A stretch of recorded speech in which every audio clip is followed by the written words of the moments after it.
Good morning, student. Today it is a second lecture of classification of element and periodicity in properties. Now we come to know in modern periodic table what is group. There are 18 groups in modern periodic table. Each are based on electron present in a orbital belongs to last shell. For example जैसा कि second chapter में आपको बताया था कि each orbital belongs to different shell. जैसे कि first cell में एस नाम का ऑर्बिटल है, सेकंड सेल में एस और पी नाम का, थर्ड सेल में S P D and fourth shell में S P D F. According to that यहाँ पे मैंने ग्रुप क्लासीफाई किए हैं, फर्स्ट और सेकंड ग्रुप. इसका नाम है एस ब्लॉक. अगर आउटर मोस्ट इलेक्ट्रॉनिक कन्फिग्रेशन के हिसाब से if electrons comes in s orbital containing 1, it means it belongs to first group. If s orbital contain 2 electron, it means belongs to second group. जिसके पास 1 electron होता है उसे कहते हैं alkali metals, and these are very reactive and soft metal. They can easily cut by knife. If element containing 2 electron in s orbital, it is known as alkaline earth metal. Okay बेटा. Next we move to next block, third, fourth, fifth, six, seventh, eighth. In other word we called as 13, 14, 15, 16, 17, 18 group. These block belongs to p orbital. It means those element which contain 1 electron in p orbital belongs to 13, 2 electron 14, 3 electron p in 15, 4, 16, 5, 17 and 6 is 18. Remember that if the outermost electronic configuration fulfilled in p orbital, it is stable and noble element, जिसको हम कहते हैं inert elements, noble gas और inert gases. These are non-reactive. In between S and P block there are 10 groups which belongs to D block. D block means third, fourth, fifth, sixth, seventh, 8, 9, 10, 11, 12 group. If 1 electron present in d orbital, it will called as third group. 2, 4, 3, 5 and so on.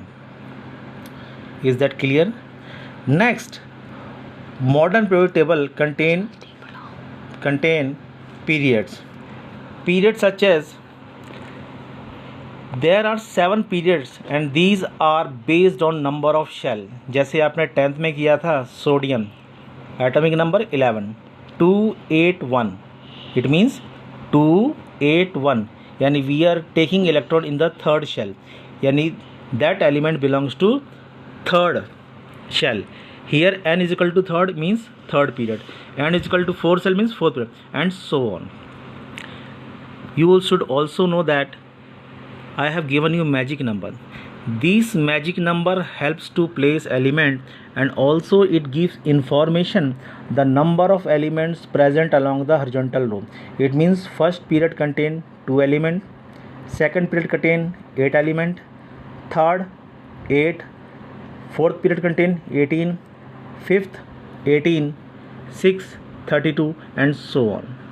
And that we called as magic number because magic number helps to find number of element belongs to each period and the atomic number. Next we proceed to naming IUPAC compound. IUPAC compound कि how we named as IUPAC of element with atomic number more than 100.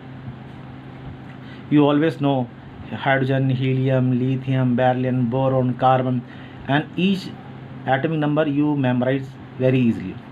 But above 100 there is some method. It is given by Glenn Seaborg and the Lawrence Berkeley. Is the name of scientists who discover how to name the element which is more than 100. Here I have given example digit 0, 1, 2, 3 and up to 9. And that root means basic. In what sense we have to write? 0 means nil, 1 means un, 2 means bi, 3 means tri, 4 quad, 5 pent, 6 hex, 7 sept, 8 oct, and 9 n. And this is the abbreviation we are using to give the symbolic form of element which have more than 100 atomic number. I have given an example. I have taken 119, 119 which is more than 100. Here 1 plus 1 plus 9. It is not so in mathematics case, but we have to write in chemistry such a way. We got called as symbolic. 1 means U, U, U. 9 means E. So what is the symbol? Always remember the starting word should be in capital and rest of in small letter. The U, U, E. It is a symbolic form of 119. Just you are writing just sodium is Na. Symbolic form. In the same sense we are writing in symbolic. But what is the name? We name it from the help of root. 1 का बेटा नाम क्या था? UN. 1 यानी UN UN. And what we call as 9? ENN. N niyam. Whenever you are naming, the name should be end with IUM. Always remember. Do not get fail. Whenever you are naming more than 100, always ends with IUM. IUM. Next topic is general electronic configuration of a different element belongs to different group SPDF.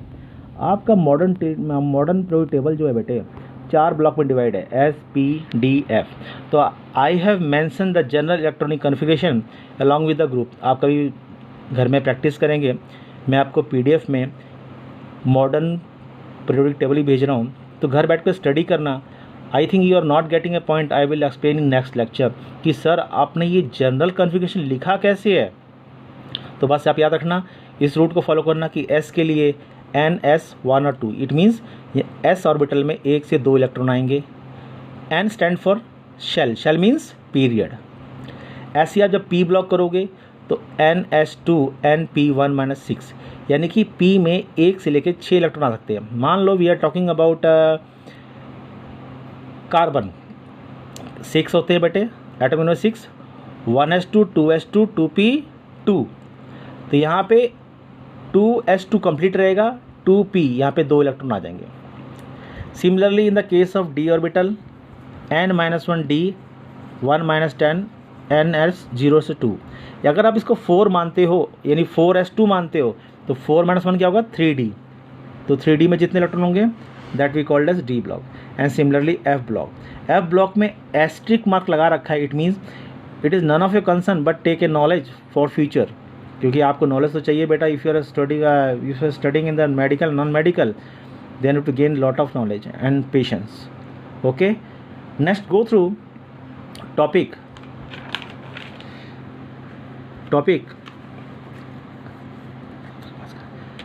अब आपको समझना है कि F block क्या है. F block क्या है यानी आपने याद रखना है कि F ब्लॉक एलिमेंट CE58 से Lu तक खत्म होता है यानी कि सीरियम टू ल्यूटेनियम. ये after the lanthanide series.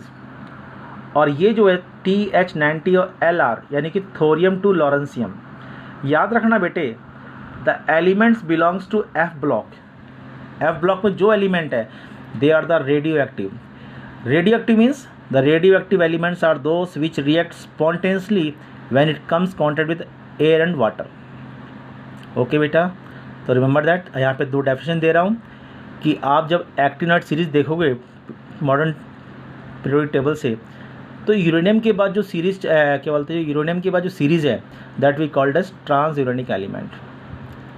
And remember that all the F block elements that is lanthanide and actinides are also called inner transition element. Those elements belongs to D block are known as transition element, and those element who belongs to F block are known as inner transition element because they are the radioactive and more reactive. Is that clear? If you are not getting my point, go through it once again. If you are getting doubt, you can ask me from any time. Most welcome, you can call any time. और जो homework दे रहा हूँ बेटा आपको नीचे जो homework send कर रहा हूँ इसको आप फेयर कॉपी में करते जाएंगे और प्रैक्टिस करते जाएंगे. और डू नॉट गेट पैनिक.